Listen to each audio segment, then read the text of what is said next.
Nigeria's National Security Advisor, last week announced the president's dissatisfaction with the rising insecurity in the nation, saying there are plans to restructure the nation's security architecture. Joining us now for more of this is security expert and former Commissioner of Police, Lawrence Alobi. Good morning to you, Lawrence. Good morning to you, Lawrence. I think we're going, before we start our interview, we have a little soundbite that we'd like to play before we start the conversation. So let's go ahead and take a listen. Yes, Mr. President said, you are doing your best as far as I'm concerned, but there's still a lot more to be done.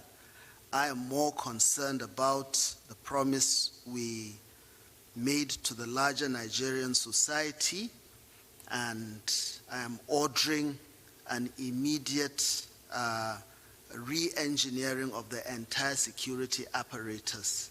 And this is something that I believe will be done in a very short time. But I just want us to keep hope alive. I know how everybody feels. I know how Nigerians feel. Definitely the president is not oblivious of the fact that securing the nation is the primary responsibility of the government, and I believe in his sincerity.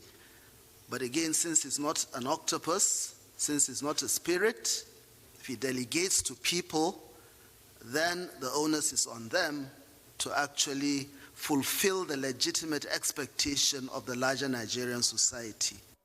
Well, that was Baba Maguno talking about the current situation. We are, as ever, still joined by Lawrence. Lawrence, good morning to you. This can't come as much of a surprise. A few weeks ago, the president had first issued his dissatisfaction with his security chief. There was also threats that he was going to sack them and replace them. That hasn't happened. And here we are with the president continuing on with his dissatisfaction and perhaps us debating whether or not we do need an overhaul of our security chiefs. What do you think? What do you think needs to happen to, first and foremost, to sort this problem out? Yeah, thank you very much. Really, by that statement Mr. President made, I think Mr. President is shown that he's really sensitive and concerned about what is happening in the country, because Section 14B of the Constitution provides for that security and the well-being of the citizens shall be the primary purpose of government. Mr. President has a responsibility as Mr. President of this country. Those Nigerians elected him to protect them, to ensure about their welfare and their well-being. And things are going down the drain. I think he should be concerned, and that's the concern he has demonstrated. But again, he has told the chief of service chiefs, those in charge of security architecture, that you are doing well, but then you need to do more. That you need to encourage them to do more. They have to strategize, change their methodology, their approach, how they're doing about things. You know, like, and that should give some Nigerians some hope. But then the security agencies also need to live up to expectation, because security is key and central in everything. Without security, no peace, no development, the well-being of the public will be threatened. Look at today all over the country, the insecurity, the threat from all sectors of the society. And then Mr. President also has a duty to see that Nigerians are safe and secure. That's why he has warned them that please, in a very subtle manner, it's a kind of a subtle warning, that you're doing well, but they need to do more. He has not condemned their actions, but also in a certain manner, like I said, give them that warning. And I think they need to breast up. They need to breast up, change their strategies, change their methodologies. Like, for instance, if a doctor has a patient who has been having some ailment, consistently be giving some specific drugs, and the drug is not helping the patient, of course, the doctor will conduct other fresh tests, and come and prescribe new drugs. So that is what I think they should do. It's not something that must be always, it must be that method, that approach and so forth. I think they should change that methodology and the approach. It's very, very important. Definitely, I agree with you, and I think a lot of Nigerians would as well.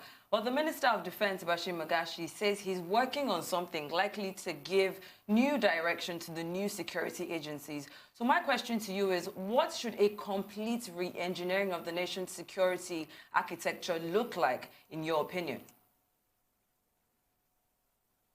Yeah, in trying to address the challenges, first we have to look at holistically what have been the problems that have degenerated our security to this level? What's the cause of the problem? One, there is unemployment. Two, there is poverty. Three, there's the citizens there's trust between the citizens and the institutions of the government, and even the government themselves. Citizens don't trust it. They don't trust the government. Don't trust the institutions of government, and our politicians too are not concerned about the well-being of the people.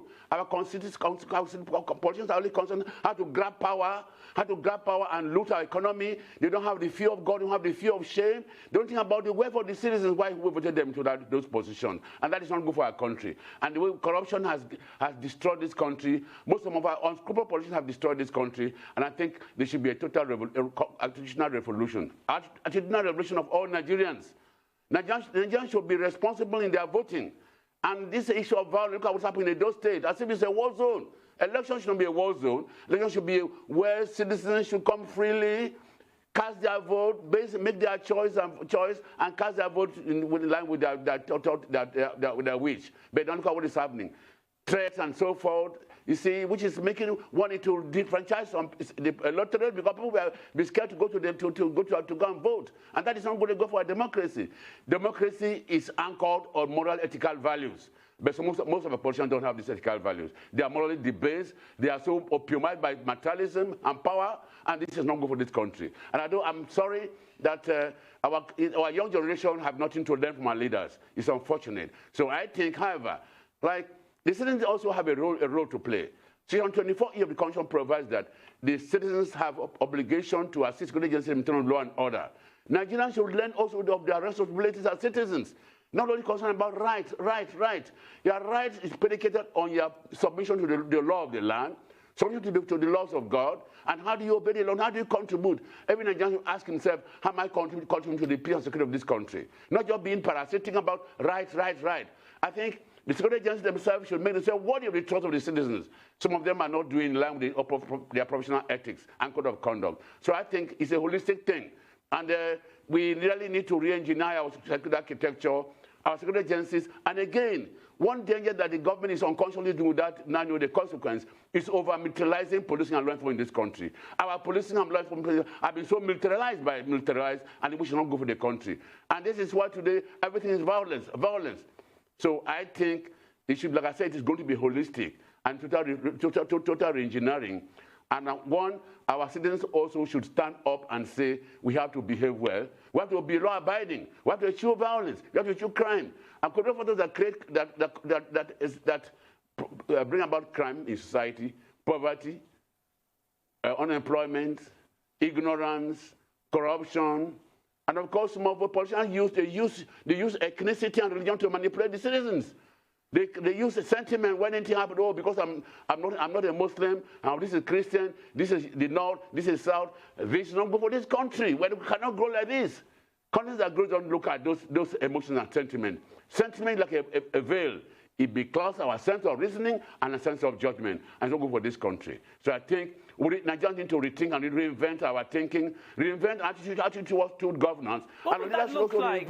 Sorry, Lawrence, what would that actually look like? You've spoken a lot about how the people of Nigeria need to realize that in addition to them having rights, they also have responsibilities. So while we're talking about insecurity in the country, if you are a law-abiding citizen and this is happening, what would you suggest they do? I'm sure you can't be saying that it's the criminals who should be acting responsibly. Of course they should be, but they aren't, and that's the problem. So when you're talking about the people, the citizens, taking a more responsibility in this challenge, what exactly do you mean? What should they be doing that they aren't already?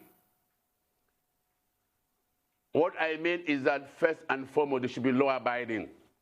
If we concrete the culture of obeying the law, the culture of obeying, doing what is right, the culture of if you cheat, nature cheats you.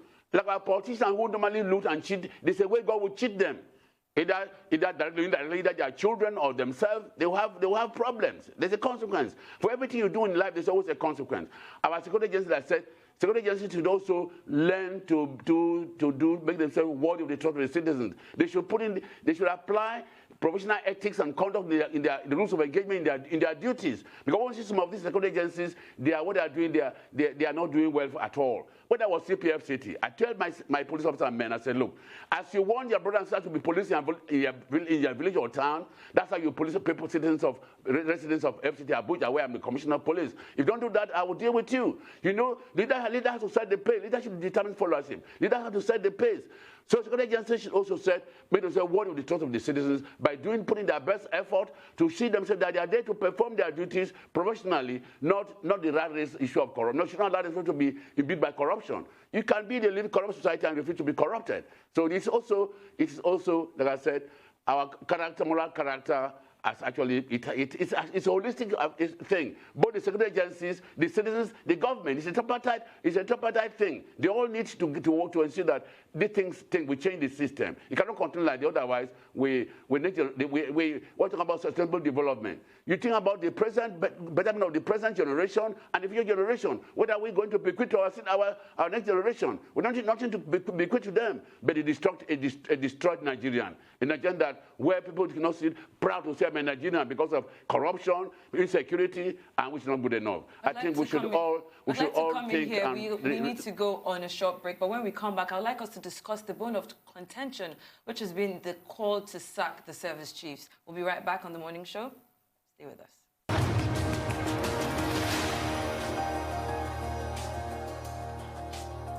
Welcome back to the morning show. We're still joined by Lawrence Alobi in our Abuja studio, still talking about restructuring security in Nigeria. Now, before the break, I was talking about the bone of contention that Nigerians have been talking about.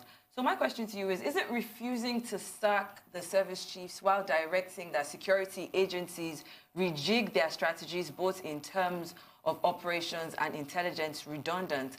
Isn't the sack of service chiefs the rejig that we need in Nigeria? Yeah, before I comment on that, permit me to say something on one major problem has been the cost of insecurity in this country. You see, the Nigerian police force is the taproot of internal security. The taproot of internal security have been constantly destroyed. They lack capacity, they lack training, they lack moral motivation, they are poorly paid, they don't have office and house accommodation, they have the logistics, and it is consistent, very, very consistent right from the military. The police have actually been run down. And if you run down the taproot of a tree is cut, of course, other supportive roots cannot support the tree to stand. So since the police, which is the taproot of internal security, is being destroyed, of course, invariably the internal security is going to be destroyed. So I think the government needs to ensure that the police is strengthened, trained, well given the capacity, well equipped, well motivated. And you know, the logistic, when our internal security is fortified and guaranteed, everything will take place, be in the right place. Then the issue of service chiefs. You see, Mr. President has the power to hire and fire. And of course, like he has also the authority to assess his service chiefs, assess those who have given that delegated the power to head various security agencies. And if they're not doing well, it is also his power, within his power to say, okay, you're not doing well. But if he's satisfied with what they are doing, I think it's well and good. You see, because it is not based on sentiment. I think it is when he decides that, oh, it is prerogative to actually hire and fire, like I said. But then the only thing that he has advised them, he told them, you are doing well, but you need to do more. So like I said earlier, the service chiefs now should now go back and redesign their strategies and see how they can employ new strategies, new methodologies, and see how they can improve. Because if you're not, it looks like when you dance, you don't see your back. People like Nigerians are not happy with them. So they also should be sensitive to the feelings of Nigerians and so that they improve their operations, improve their attitude, not just propaganda. Make sure when you see results, not excuses, when you see results. And I think Mr. President, like I said, has the authority to fire and hire, and to hire and fire. If you feel that he's not satisfied, he has that prerogative, and nobody can coerce him to do what he doesn't want to do. So I think, but then, like he has cautioned them in a very subtle manner.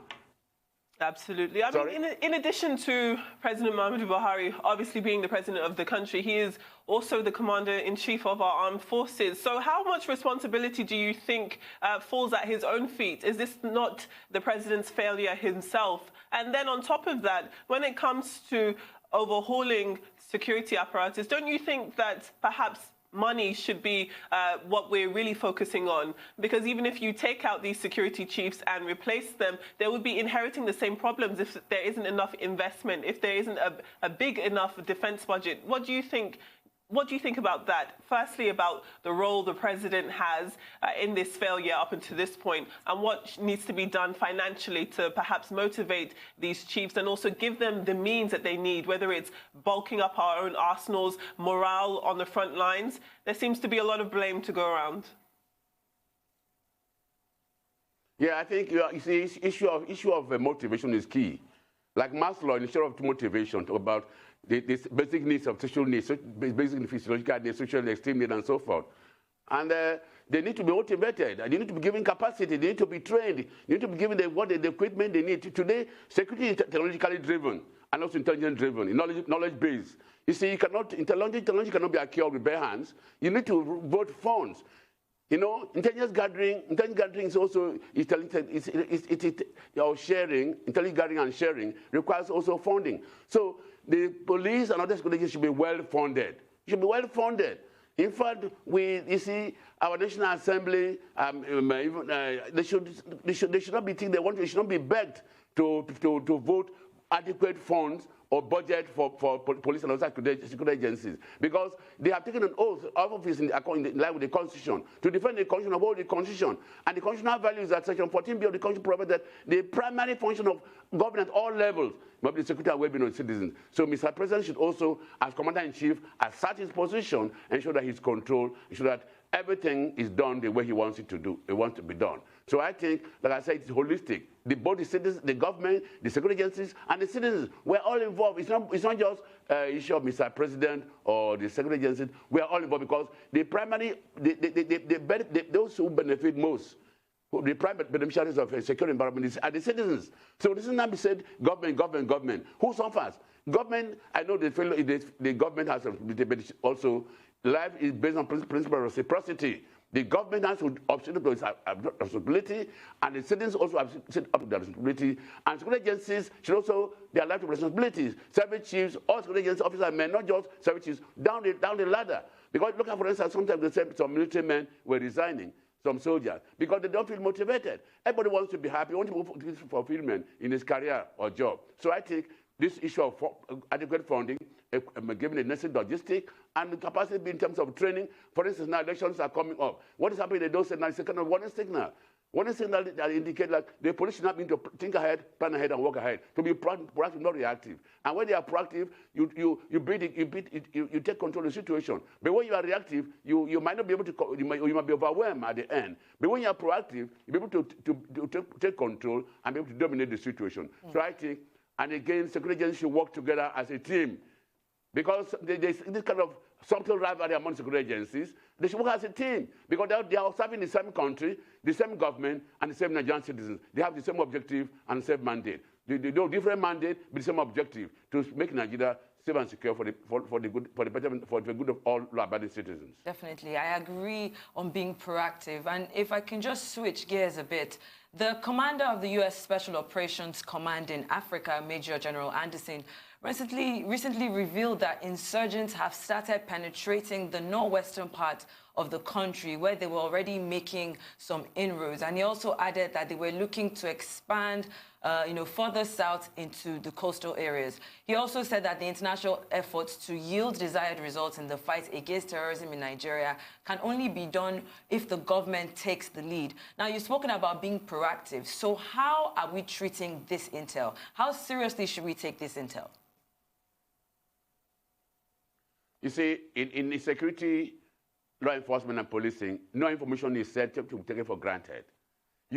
Every information you take, you must follow it up conclusively to the end and see what you get from that information.